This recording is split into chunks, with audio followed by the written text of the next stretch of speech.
하나님께서 주시는 말씀은 사도행전 13장 말씀이고요. 저희가 같이 읽어야겠어요. 13장. 성경을 가지고 계신 분들은 펴시고요. 성경 안 가지고 계신 분들은 주보를 통해서나 아니면 자막을 통해서 한번 읽도록 하겠습니다. 42절부터 52절까지의 말씀입니다. 제가 먼저 읽을게요. 바울과 바나바가 회당에서 나아갈 때 사람들이 다음 안식일에도 이런 말씀을 더 해달라고 부탁했습니다.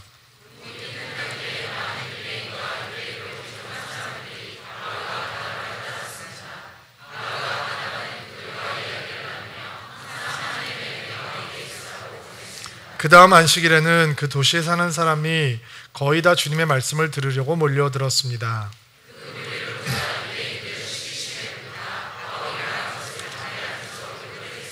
그러나 바울과 바나바는 매우 용기 있게 말했습니다. 우리는 하나님의 말씀을 여러분에게 먼저 전해야만 했습니다. 그러나 여러분은 그 말씀을 배척하고 스스로 영원한 생명을 누리기에 합당하지 않은 사람이라고 인정해버리니 우리는 이제 이방인들에게 갑니다.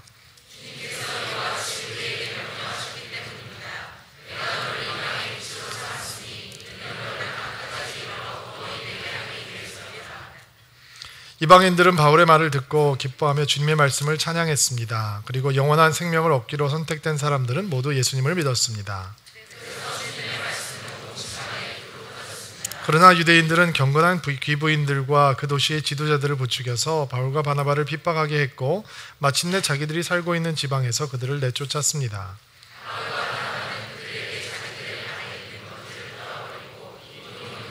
다 같이 아멘. 자, 가슴에 손을 얹고 믿음을 고백하고 오늘 하나님 말씀 듣겠습니다. 하나님은 나를 사랑하십니다. 나는 그 사랑 안에 있습니다. 하나님 오늘 나에게 말씀하실 것입니다. 그 말씀에 능력이 있습니다. 그 말씀에 생명이 있습니다. 나의 마음을 하나님께 열겠습니다. 나의 생각을 예수님께 집중하겠습니다. 들은 만큼 변합니다. 들은 만큼 행복해집니다. 보고 싶었습니다. 네. 어차피 짝사랑이니까. 바울과 바나바의 첫 번째 선교 여행이 시작이 되었죠. 선교 여행을 이제 계속 1차, 2차 이렇게 보게 될 텐데 여러분들께서 선교여행을 쉽게 이해하시려면 키워드를 기억하셔야 돼요. 1차 선교여행을 이해하는 키워드는 아시아예요. 아시아. 뭐라고요? 아시아. 그러면 2차 선교여행을 이해하는 키워드는 뭘까요? 유럽이에요. 그러니까 이해를 하실 때 1차 선교여행은 아시아 지역을 덮는 선교여행이라고 기억을 하시면 되고 2차 선교여행은 유럽을 커버하는 선교여행이라고 생각하시면 돼요. 그러면 성질 급한 분들은 3차 여행은요. 지금 알려줘도 잊어버릴 거니까 그거는 그때 가서 알려드리기로 하고 자 1차, 2차예요. 자 지도 한번 올려주시겠어요? 제가 설명을 드릴게요. 복음이 이렇게 진행이 되는 거죠. 자 이 밑에가 유대 땅이에요. 갈릴리 호수, 사해바다, 중간에 선이 요단강이에요. 그러면 그 가운데 예루살렘이라고 하는 곳이 있거든요. 그러면 이 예루살렘부터 출발해서 복음이 왕성하게 진행되기 시작했어요. 그런데 이 스데반이라고 하는 사람이 순교를 당하면서 사람들이 흩어지기 시작하면서 복음을 전하죠. 그런데 누구에게만 전했어요? 유대인들에게만 복음을 증거하기 시작했어요. 그런데 어느 지역에 이르러서 사람들이 비로소 다른 이방인들에게, 헬라 사람들에게 복음을 증거하기 시작했냐면 여기 시리아에 있는 안디옥에 이르러서 비로소 이방인들에게 복음을 증거하기 시작했다라고 얘기하죠. 그리고 이 안디옥에 이름도 알려지지 않는 무명의 성도들을 통해서 영적 부흥이 있어서 예루살렘에 있던 헤드쿼터에서 목사를 한 명, 목회자를 한 명 파송을 하게 되는데 그 목회자는 성령과 지혜가 충만했던 위로의 사람, 격려의 사람 누구? 바나바라고 하는 사람이었어요. 그 바나바가 안디옥이라고 하는 곳에 가보니까 너무 놀라운 역사가 일어나고 있는 거예요. 그리고 교회가 엄청나게 부흥을 하니까 그가 부목사가 필요한데, 부교육자가 필요한데 누구를 할까 고민을 하다가 바로 다소라고 하는 지역에서 조용히 하나님의 말씀을 증거하고 있던 과거의 핍박자였다가 전도자로 변신한 사울이라고 하는 사람을 데려다가 안디옥에서 1년 동안 하나님의 말씀을 가르치니 제자들의 수가 왕성해졌다라고 얘기하고, 성경은 비로소 안디옥에 와서 믿는 사람들을 뭐라고 불렀다라고 얘기했죠? 그리스도인이라고 불렀다라고 얘기했어요. 그리고 어느 날 성령께서 그 교회에게 내가 선택한 바나바와 사울을 따로 선택을 해서 내가 보여줄 일들을 위해서 파송해라 라고 얘기를 하고, 그들이 가장 아끼던 담임 목사 2사람을 첫 번째 선교사로 파송할 만큼 희생적이고 순종적인 교회가 되어서 1세기의 최초의 선교 전진기지의 역할을 안디옥 교회가 감당을 하게 되는 거죠. 자, 안디옥이라고 하는 도시가 시리아에 있기 때문에 이 안디옥은 우리가 뭐라고 부르냐면 시리안 안티옥이라고 부르는 거예요. 오늘도 안디옥이라고 하는 도시가 등장을 하는데, 똑같은 사람이 똑같은 목적으로 자기의 아버지의 이름을 따서 개척한 도시들이에요. 여기에 있는 안디옥이라고 하는 도시가 시리아 안디옥이고, 그러면 첫 번째 선교여행을 떠나서 지난주에 나누었던 얘기예요. 키프로스, 지금은 사이프러스라고 얘기하죠. 키프로스, 옛날 성경을 보면 구브로라고 하는 섬에 이르러서 그 섬마을에서 복음을 증거하게 되죠. 그리고 지난주에 왜 영적 대결을 벌이잖아요. 복음을 증거하니까 거짓 선지자, 마술사와의 대결이 벌어지게 되고, 바울이 하나님의 능력으로 네가 어떻게 복음의 진보를 맡느냐라고 하니까 어둠이 덮어와서, 지난주에 나눴던 얘기인데, 네. 이렇게 모르는 것처럼 앉아 계시면 안 돼. 지난주에 라스트 선데이 장님으로 만들어버려서 그것을 보고 기이하게 여긴 총독이 예수를 믿게 되었다라고 하는 대목까지가 지난주였어요. 그리고 바보라고 하는 항구 도시에 와서 이제 아시아, 키워드가 아시아라고 그랬죠. 아시아가 중국, 일본, 한국 이쪽 아시아가 아니라 지금으로 말하면 터키 지역, 소아시아 지역을 아시아라고 얘기하는데, 바보에서 버가라고 하는 항구 도시로 배를 타고 넘어가게 돼요. 그러면 여기는 항구 도시니까 습하면 벌레도 많고, 벌레가 많으면 뭐도 많을까요? 질병도 많겠죠? 그래서 바울과 그의 일행이 버가에서 도착했을 때 아마 바울이 큰 병에 걸리지 않았을까라고 상상을 하는 거예요. 왜냐하면 모기가 많기 때문에 말라리아 같은 풍토병도 생겼을 수 있을 것이고, 그리고 갈라디아서를 공부를 하게 되면 이 지역이 갈라디아 지역이거든요.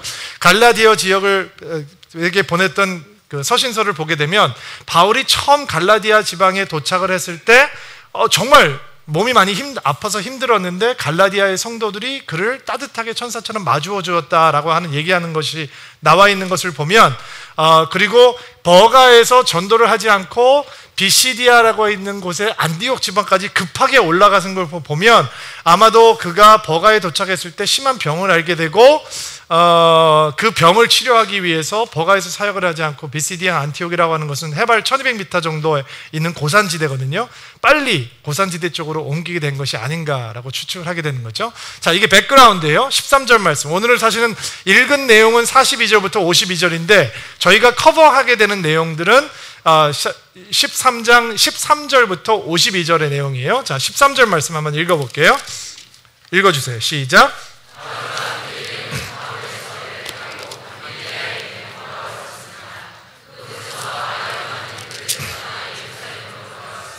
자, 13절 올려놔 주세요. 자, 13장 13절은 사도행전을 이해하는데 굉장히 중요한 터닝 포인트가 되는 구절이에요. 왜냐하면 여기 보면 주어가 누구예요? 바울과 그 일행은 이라고 얘기했죠. 우리가 성경을 보면서 계속 여러분들에게 저희가 설명을 드리는 게, 성경에서는 누구의 이름이 먼저 등장하느냐가 굉장히 중요하다라고 얘기하는 거 반복해서 설명을 드리고 있죠. 그러니까 사울과 바나바가 선교사로 파송을 받을 때 누구의 이름이 먼저 등장을 하냐면 바나바와 사울이라고 얘기했어요. 그리고 목회를 할 때도 누구의 이름이 먼저 등장을 해요? 바나바와 사울이에요. 근데 선교행을 시작한 다음에 주어가 어떻게 바뀌냐면 바울과 바나바가 아니고 바울과 그 일행은 이라고 얘기를 하고 있죠. 그러면 몇 가지가 등장하죠. 자, 영적인 리더십이 바나바에서 바울로 시프트가 된 거예요. 이미 변화가 된 거죠. 이유는 여러 가지 이유가 있을 수 있을 것 같은데, 조금 아까 지도를 보여드렸듯이 그 아시아 마이너, 소아시아 지역이 바울에게 굉장히 익숙한 고향 같은 지역이기 때문에 아마 성령께서 선교 사역을 시작하면서 키프로스 출신이 아닌 소아시아 출신의 바울을 전진 배치시키면서 그 리더십을 감당하게 했을 것이다 추측을 할 수도 있고요. 그리고 여기에 보면 바울과 그 일행은이라고 하는 말이 나오는데, 그렇다면 다른 동행자들이 있다라는 얘기죠. 누가복음은 누가 썼어요? 누가가 썼죠. 그러면 사도행전은 누가 썼어요? 누가가 썼죠. 그러면 누가가 이 사도행전의 역사를 어떻게 다 아느냐? 여기에 나와 있는 바울과 그 일행은이라고 하는 그 표현이 바로 이 순간부터 누가가 바울과 함께 하고 있다라고 하는 것을 추측하게 해주는 장면이에요. 그럼 제가 조금 아까 갈라디아에 도착하자마자 풍토병이 걸려서 굉장히 바울이 몸이 아팠을 것이다, 그럴 가능성이 많다라고 얘기를 했는데, 그러면 그 사람을 치료하기 위해서 빨리 항구 도시에서 풍토병이 없는 고산지대로 신속하게 이동을 시키는 역할을 누가 감당했을까요? 누가라고 하는 사람이 바울과 그 일행 속에 포함되어 있던 누가라고 하는 사람을 통해서 바울이 몸을 치료하면서 선교여행을 감당했을 것이다 라고 추측을 하게 되는 것이죠. 또 13절을 보면 버가라고 하는 곳에서 마가 요한이라고 하는 사람이 예루살렘으로 돌아갔다라고 하는 짤막한 기사가 등장을 하죠. 마가 요한이라고 하는 사람이 등장하는 장면은 12장 25절, 사도행전 12장 25절 말씀이에요. 바울과 바나바가 구제연금을 가지고 예루살렘으로 와서 구제연금을 주고, 기근 때문에 힘이 들어 있으니까, 그리고 이방 교회에서 어떤 역사가 있는지를 보고를 했을 때 아마 마가 요한이라고 하는 젊은이가 마음이 뜨거워져서 그 안디옥으로 함께 돌아가게 되고, 그리고 선교여행에 함께 참석했던 것 같아요. 자, 성경 통독하신 분들, 수수께끼를 내보면 퀴즈를 내보면 아실래나?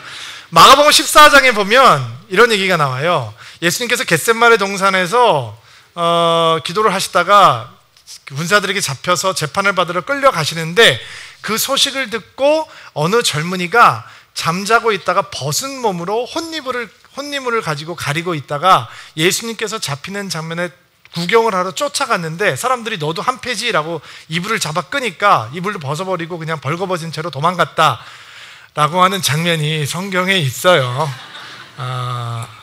근데 마가복음에는 그 젊은이가 누군지를 설명을 하지 않거든요. 근데 마가복음을 연구하는 학자들은 아마 마가가 그가 어렸을 때 경험했던 것을 이름을 밝히지 않고 그의 부끄러운 고백을 살짝 넣어놓은 것이다 라고 생각할 수 있어요. 자, 여러분들이 마가라는 사람을 좀 이해하셔야 돼요. 그의 어머니가 예수를 따르는 제자였던 것 같아요. 그래서 그 어머니 집에서 기도하는 사람들이 있었어요. 기도 모임도 하고 교회도 있었어요.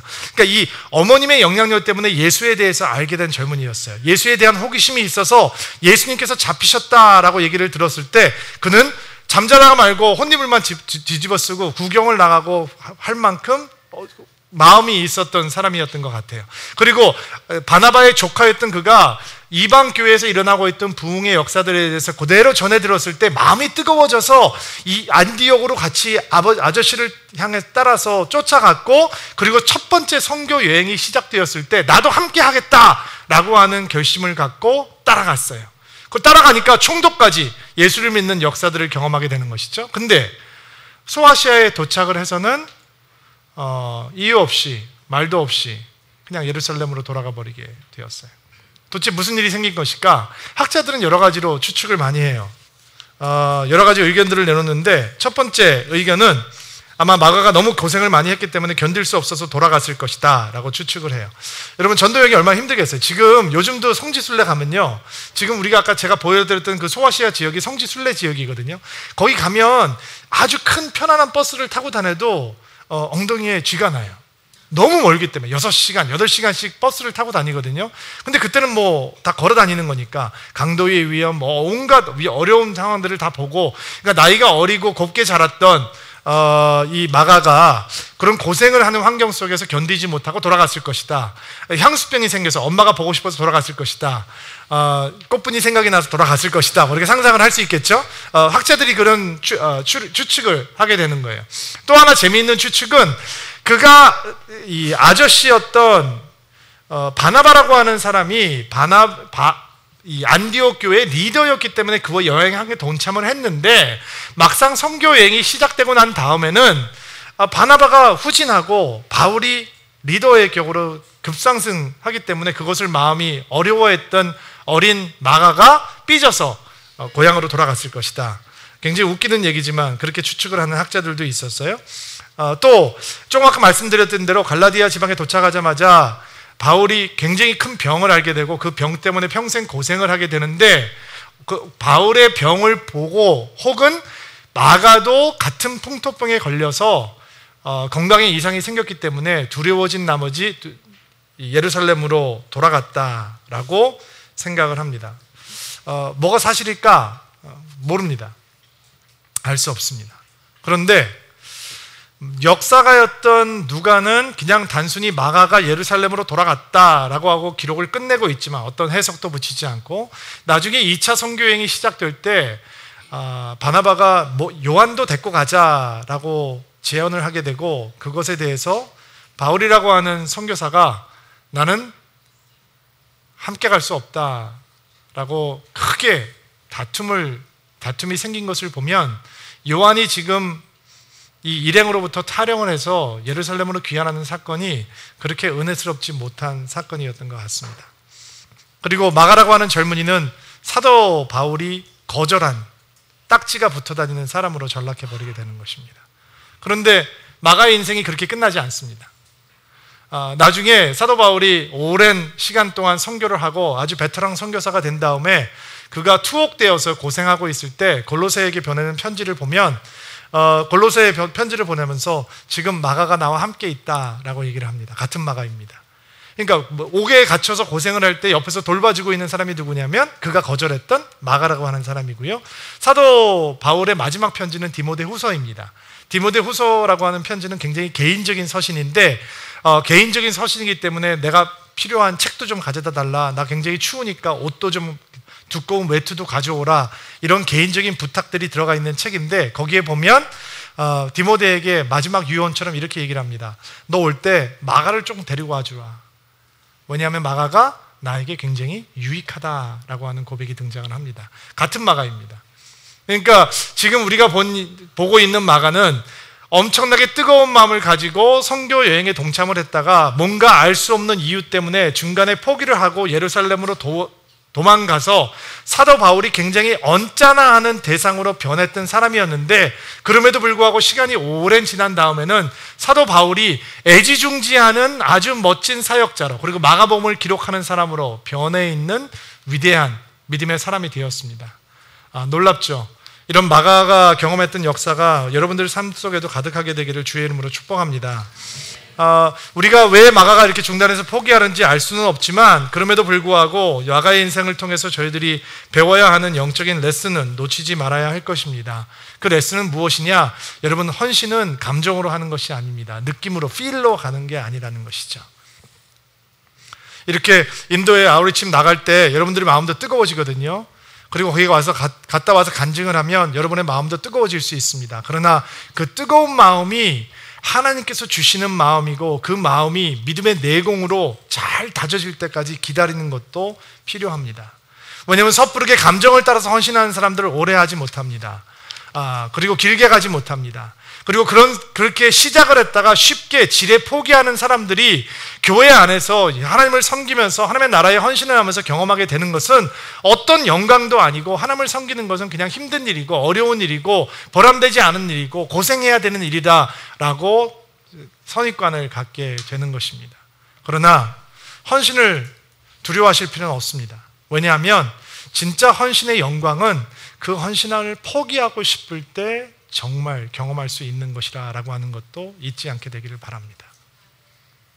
여러분, 한 주일학교 교사가 그 아이가 복음으로 잘 성장을 해서 아름다운 성인의 신앙을 가질 때까지 얼마나 많은 주일학교 교사들이 수고해야 할까요?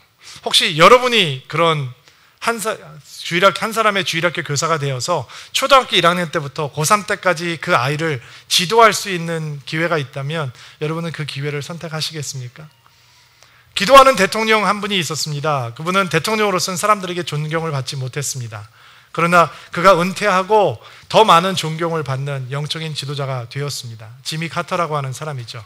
그는 대통령이 되어서도 주일학교를 가르치는 일을 멈추지 않았습니다. 아틀란타에 가면 그분이 주일학교를 가르치는 교회가 있는데 그 교회의 멤버보다 그분이 주일학교에서 아이들을 가르치는, 사람들을 가르치는 것을 보기 위해서 찾아오는 관광객이 더 많을 정도로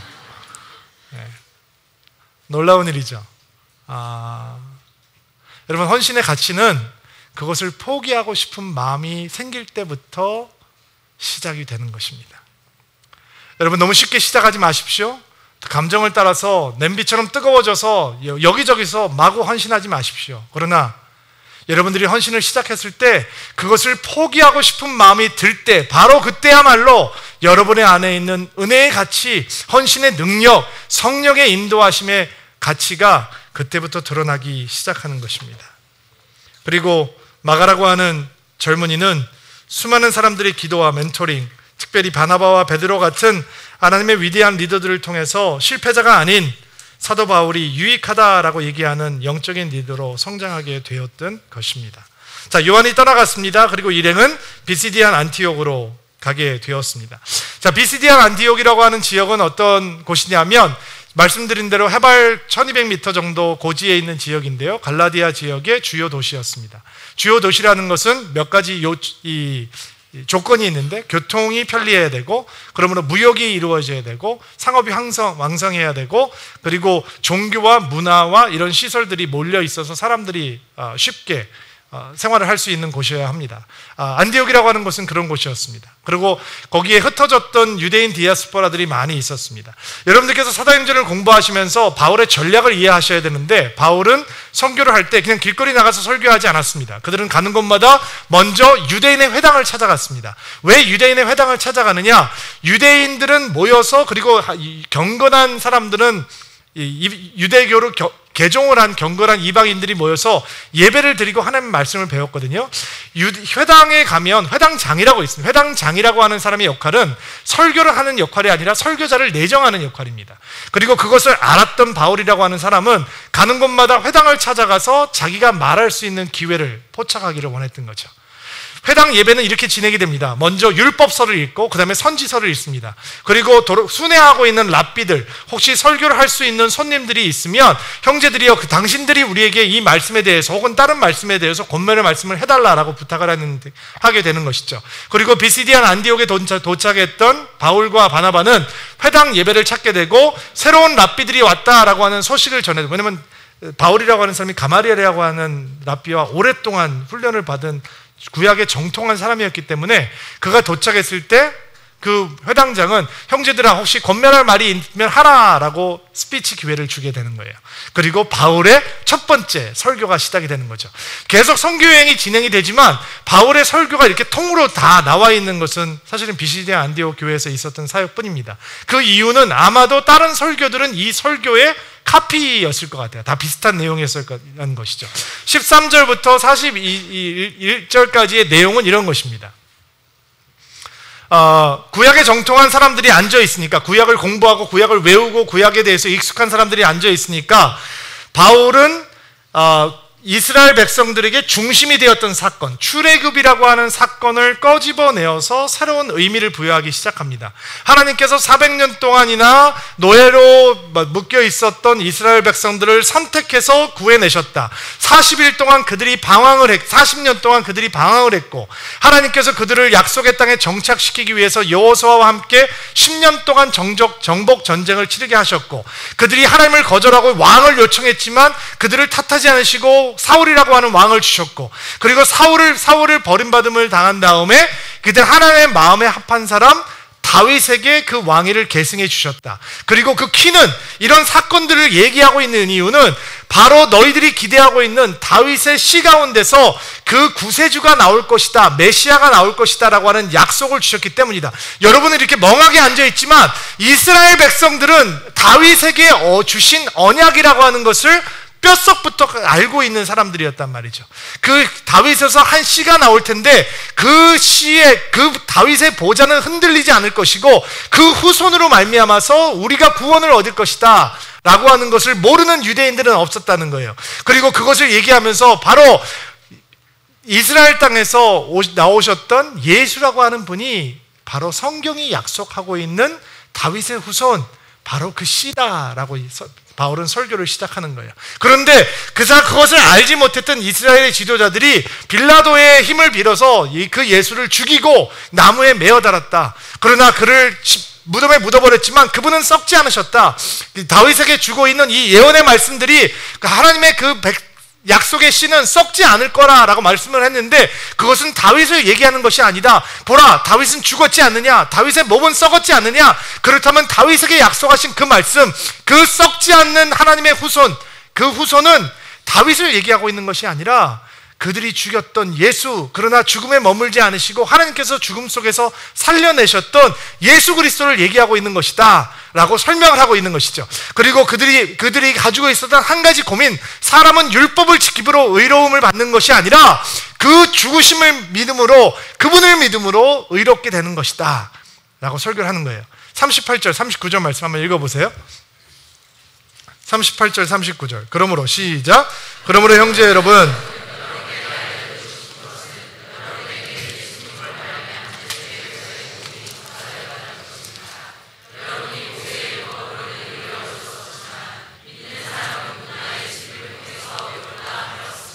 자, 우리가 예수님께서 십자가에 달려 죽으셨다. 그분이 나무에 매달리시고 무덤에 갇히셨지만 하나님께서 그를 죽은 자 가운데서 썩지 않게 하시고 하나님께서 그분을 다시 살리셨다.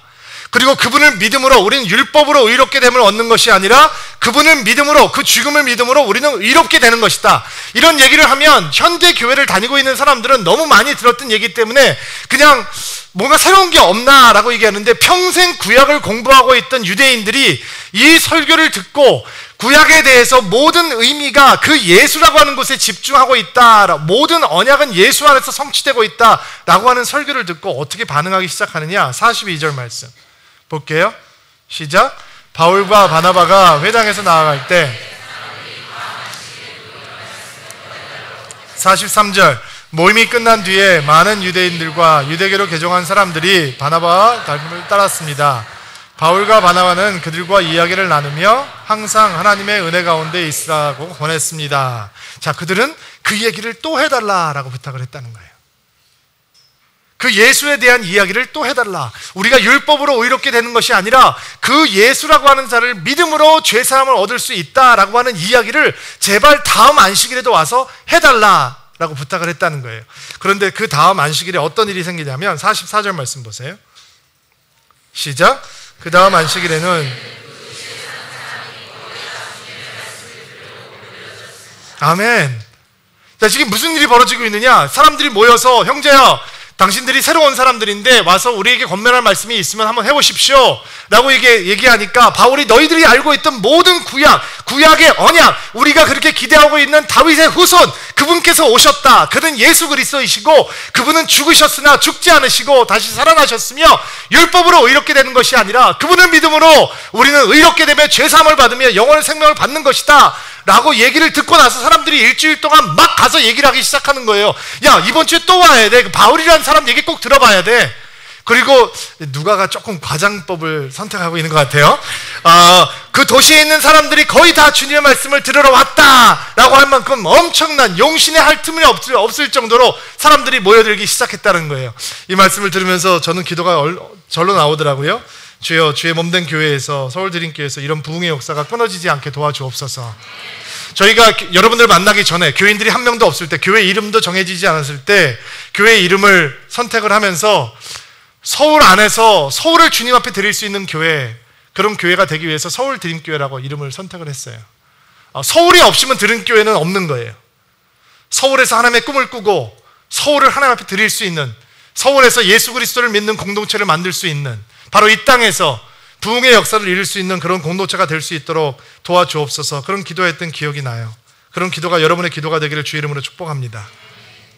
여러분들이 주일 말씀을 듣고 가서 예배 드리고 가서 흩어져서 야, 너 이번 주에 뭐해? 우리 교회 꼭 와야 돼. 말씀 들어야 돼. 하나님 만나야 돼. 나도 그렇게 생각을 했는데 와보니까 내가 은혜를 만나고 나니까 하나님이 살아계셔. 하나님 죽지 않았어. 예수를 믿어야 돼 라고 얘기하면서 사람들이 그 얘기를 듣고 끌려서 오는 역사가 막 들썩들썩하는 역사가 비시디안 안디옥에서 생겼다라는 것이죠. 마음이 뜨거워져야 되는 거예요. 여러분의 가정에, 여러분의 직장에, 여러분의 교회에 이런 역사가 있을 수 있다라는 것이죠. 자, 41절 말씀 보세요. 45절. 그러나 그럼에도 불구하고, 그런 역사가 있는데도 불구하고 그들을 반대하는 세력들이 나타나기 시작합니다. 45절 시작.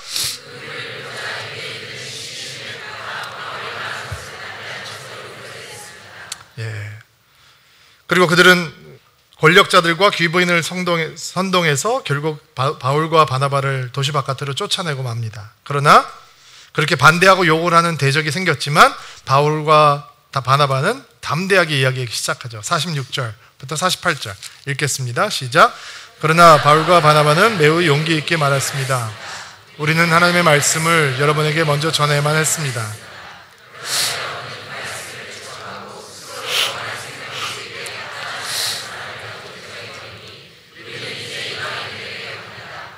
주님께서 이와 같이 우리에게 명령하셨기 때문입니다.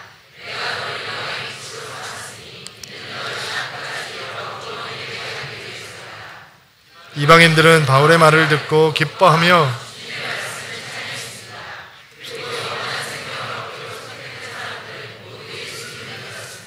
거의 모든 도시가 하나님의 말씀을 듣기 위해서 모여드니까 그것을 시기하고 질투하고 있던 유대인 지도자들이 반대하기 시작하죠.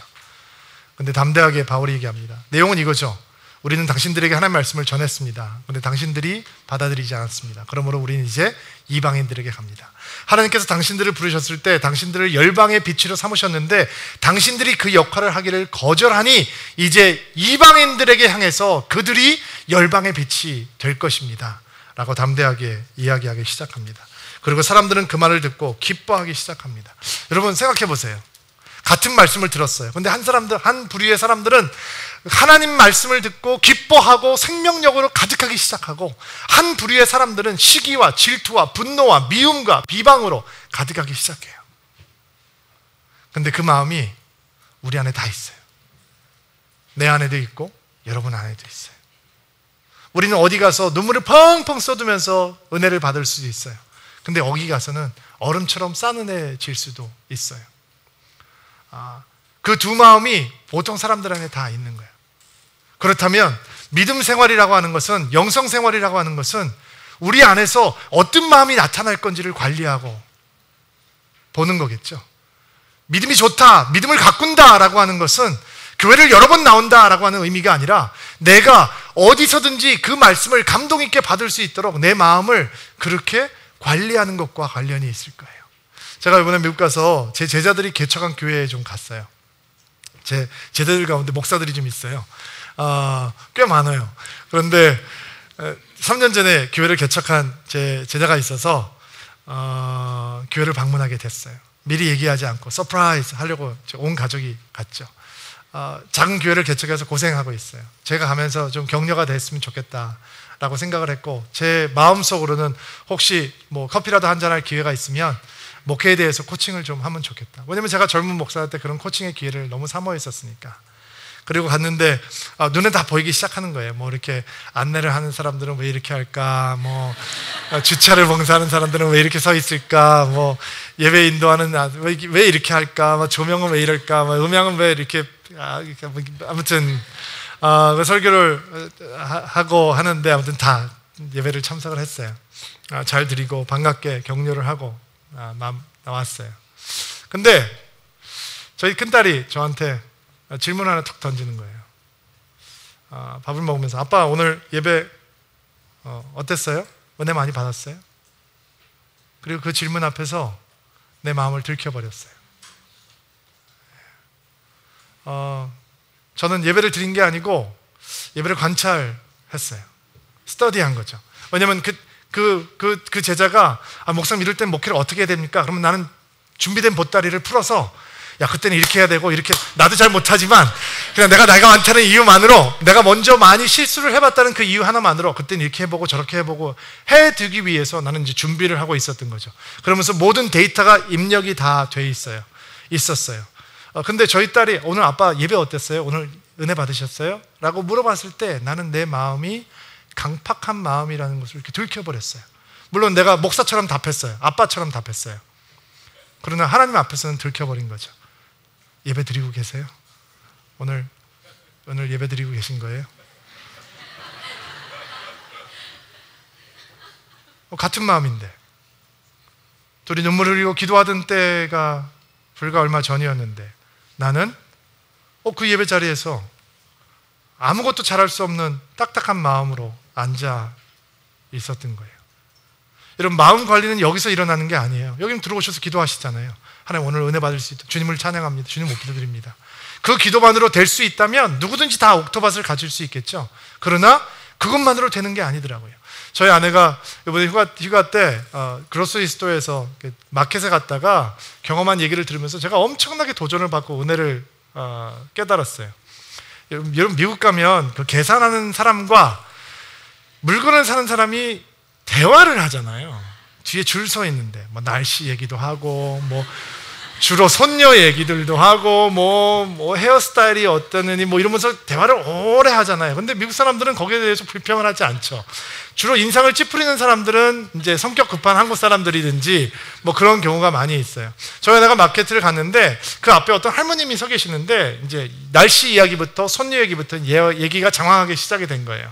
저는 살 게 몇 개밖에 없는데 이제 거기 서서 기다리게 되는 거죠. 그래서 얘기가 길어지니까 좀 화가 나기 시작해서 물건을 닫고 다른 데로 갈까 그러다가 그러면 이 앞에 있는 사람이 너무 기분 나빠할까 봐 그냥 서겠는데 그분이 이게 할인 카드를 꺼내야 되는데 그 여자 핸드백은 작은데 잘 못 찾아요, 사람들이. 크기는 안 큰데 거기 들어가면 아무튼 미아가 되는 뭘 찾으려고 했는데 안 찾아지는 거죠. 그래서 이렇게 뭐 꺼내면서 이 할인 카드는 두 개가 있는데 하나는 되고 하나는 안 돼. 그러면 둘 다 주고 어느 게 되냐 물어보면 되는데 계속 얘기를 하면서 이거는 뭐 언제 만들었고 이거는 또 언제 대화가 계속 진행되고 있는 거예요. 저희 아내가 굉장히 마음이 언짢아가지고 이제 서서 기다리고 있는데 옮겨야 되나 말아야 되나 옮겨야 되나 말아야 되나. 그런데 그러면 할머니가 뒤로 돌아서서 아유 미안해요, 빨리 하고 갈게요, 내가 요즘 정신이 없어서 이렇게 얘기하니까 또 옮기지도 못하고. 그리고 결국은 한 10분 정도를 기다리다가 이제 그 계산은 끝나고 저희 아내 차례가 되었어요. 그 계산기를 찍던 종업원이 저희 아내한테 이렇게 인사를 하더래요. 아유, 딴 데로 옮기지 않아줘서 너무 고맙다고. 옮겼으면 저 할머님이 굉장히 무안해하고 미안해했을 텐데 그렇지 않아서 고맙다고. 예사롭지 않은 인사죠. 그리고 그 종업원이 이렇게 얘기를 하더래요. 저 할머니가 원래 저런 분이 아닌데 할아버지가 이제 많이 아프시고 돌아가실 때가 돼서 며칠 안 남아서 아마 그러신 것 같다고. 그래서 정신이 없으신 것 같다고. 그러니까 저희 아내는 10분 동안 막 해볼 생각, 왜 이렇게 느린 거야? 뭐 맨날 미국 좋다고 그러는 사람이 그럴 때는 미국이 싫은 거죠. 생각을 하고 있다가 그 말 한마디에 자기 마음이 들켜버리는 거죠. 그리고 우리는 그런 평범한 삶의 현장에서, 여러분의 가정에서, 부부간의 대화에서, 자녀들과의 대화에, 친구 간의 대화에서, 여러분 직장 생활에서, 운전을 하고 나가게 되는 파킹장에서 여러분의 마음을 관리하시는 거죠. 왜냐하면 예수님께서는 천국은 농부가 밭에 가서 씨를 뿌리는 것 같다라고 얘기를 하셨어요. 농부는 하나님이에요. 농부는 한 가지를 바라요. 열매가 풍성하기를 바라는 거죠. 씨는 말씀이에요. 말씀은 항상 생명력으로 충만해요. 그런데 어떤 땅에서는 30배, 60배, 100배 열매가 맺히고 어떤 땅에서는 전혀 열매를 맺히지 못해요. 천국은 무엇과 같냐? 우리의 마음을 30배, 60배, 100배 열매가 맺을 수 있는 그 옥토밭으로 만들어 놓는 것과 같다라는 거예요. 그런데 매일 일어나서 하나님을 사랑하라 라고 말씀을 외우고 있던 유대인들이 하나님의 말씀을 암송하고 그 말씀대로 살아야 된다라고 얘기하고 있던 유대인들이 이방인들조차 할례를 받고 율법을 지키면서 살아야 된다라고 가르치던 유대인들이 막상 그 모든 율법이 중심이 되는 그 다윗의 후손 언약의 성취 예수 그리스도에서 얘기를 할 때는 그들의 마음은 너무 강박한 마음이 돼서 예수를 받을 수 없게 되었다라는 것이죠. 얼마나 비극 같은 이야기입니까? 여러분의 마음이 30배, 60배, 100배 열매가 맺히는 그런 옥토밭이 되기를 주의 이름으로 축복합니다. 어떤 말씀이 임해와도 아멘으로 받을 수 있는, 어떤 말씀이 임해와도 여러분의 마음에 감동이 되고 여러분의 마음에 능력이 되고 권세가 될 수 있는 말씀을 받을 수 있는 옥토밭이 되기를 주의 이름으로 축복합니다. 이방인들은 그들이 받은 예수에 대한 메시지 때문에 기쁨과 성령이 충만해졌습니다. 그런데 유대인 지도자들이 그 지역의 권세자들과 귀부인들을 선동해서 그들을 바울과 바나바를 결국 비시디아 안디옥에서 쫓아내버리게 되죠. 50절, 51절 말씀 같이 한번 보겠습니다. 오늘 결론처럼 나눌 말씀인데요. 읽어주십시오. 시작.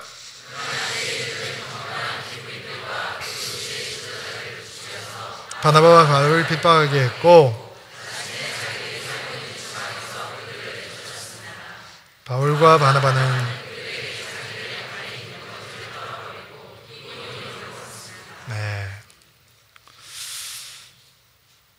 바울과 바나바의 쫓겨나는 바울과 바나바의 반응을 보세요. 발에 있는 먼지를 떨어버리고 이거 어디서 갖다 나가! 신발 벗어서 성경을 상상을 하면 예수님께서 제자들에게 이렇게 말씀하시죠. 전도여행을 보내시면서 너희들이 환영을 받지 못하거든. 너희 신발을 벗어서 먼지를 떨어버리라. 무슨 뜻일까? 심판? 너 이제 큰일 났어. 이런 뜻으로 털어버리라고 하는 것일까? 무슨 뜻일까? 심한 절교와 비난의 의미? 이 정도일까? 굉장히 이 장면이 나오면 궁금해졌었는데요. 이번 주에 설교를 묵상하고서 있다가 유대인들이 가지고 있는 정결 예식에 대해서 하나 배우게 됐는데 그 말씀이 굉장히 일리가 있고 감명이 있었어요. 뭐냐면 유대 사람들은요, 이방 나라를 여행하고 돌아올 때 자기의 나라 거룩한 땅을 밟기 전에 신밧을 벗어서 이방에 있는 밟았던 흙을 다 털어냈어요. 그러니까 이 더러운 땅을 이방 우상들을 섬기고 있는 땅에 있는 먼지를 다 털어버리고 이제 여호와께서 통치하시는 곳으로 들어간다라고 하는 정결 의식을 행했대요. 오늘 설교를 시작하면서 요한이라고 하는 젊은이가 자기가 가지고 있던 헌신을 온전히 드리지 못하고 중도에 타령을 하고 포기해서 예루살렘으로 돌아갔다라고 하는 이야기로 출발을 해서 거절당하고 핍박당하고 욕을 먹던 바울과 바나바라고 하는 선교사가 그들이 쫓겨남에도 불구하고 신발을 벗어서 먼지를 털어버리고 고향으로 돌아가는 것이 아니라 다음 행선지였던 이고디온으로 전진한다라고 하는 것이 함께 등장하고 있는 것은 굉장히 상징적인 의미를 가지고 있어요. 왜냐하면 이 마가라고 하는 사람이 혹시 그가 가지고 있었던 온갖 실망, 좌절, 두려움, 실패감, 거절감, 이 선교지가 너무 어려운 거 아니야? 라고 하는 그런 모든 마음들을 털어버렸다면 그는 타령자가 되지 않고 포기자가 되지 않고 믿음의 역사 가운데 계속 전진했을지도 모르죠. 반면 바울과 바나바라고 하는 위대한 선교사들도 그가 복음의 역사를 역사 가운데도 있는데도 불구하고 힘 있는 사람들의 눌려서 마을에서 쫓겨나가면서, 곱게 쫓겨났겠어요? 험한 모습을 하고 쫓겨났겠죠. 쫓겨나면서 뭐 이런 거야? 하나님 앞에 순종했더니 우리 인생이 이렇게밖에 안 되는 거야? 라고 생각을 했다면 그들도 마가와 다름없이 중도에 포기할 수밖에 없는 사람들이 될 수 있었겠죠. 그러나 그들은 거절감과 모욕감과 실패를 경험하면서도 그들은 그들의 신발을 벗어서 그 과거의 먼지를 떨어버렸다라는 거예요. 놀랍죠? 여기에 이렇게 앉아 계시면 여러분들이 과거의 먼지가 여러분 신발에 묻혀 계세요. 어떤 사람들은 교회에 상처 있는 사람들이 있어요. 그렇죠? 목사한테 상처 있는 사람들이 있어요. 저 보시지 말고 딴 데 보세요. 교회 교제에 상처 있는 사람들이 있어요. 사역에 상처 있는 사람들도 있어요.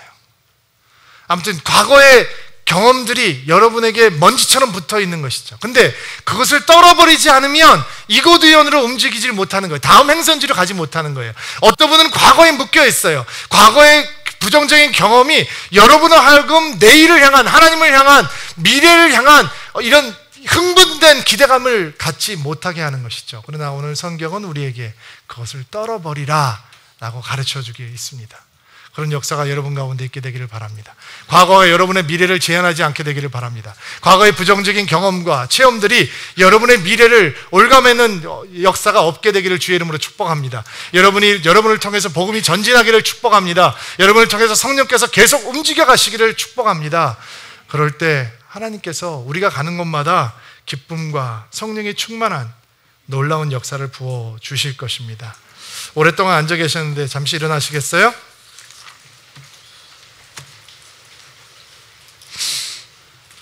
자, 우리 가슴에 한번 안수하시고 여러분들 위해서 제가 축복하고 기도하고 싶습니다.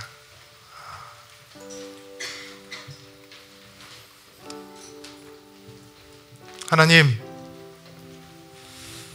마가처럼 중도에 포기했던 사람들이 있을 것입니다. 처음에는 위대한 설레는 꿈을 가지고 시작을 했는데 도중에 슬그머니 포기를 한 일들이 너무도 많이 있다는 것을 겸손하게 고백합니다. 그러나 하나님, 우리의 인생이 포기자로 끝나지 않도록 만드시는 분은 하나님이신 것도 고백합니다.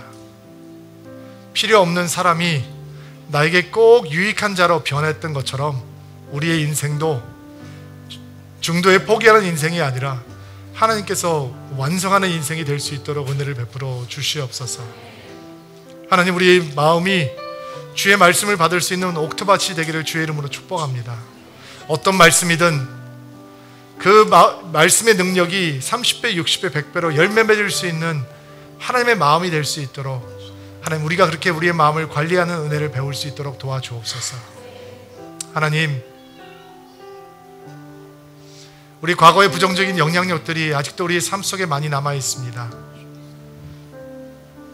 수많은 사람들의 비난도 우리의 마음속에, 머릿속에 그대로 있습니다. 실패에 대한 좌절감도 있습니다. 거절감도 있습니다. 모욕감도 있습니다. 그러나 오늘 그 먼지를 예수님의 능력으로 떨어버리게 도와주옵소서.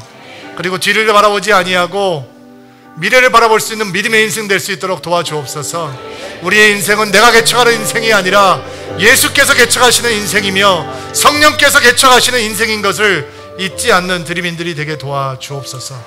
그들의 인생 가운데 기쁨과 성령이 충만한 놀라운 은혜가 있게 도와주시옵소서. 예수님의 이름으로 기도하옵나이다.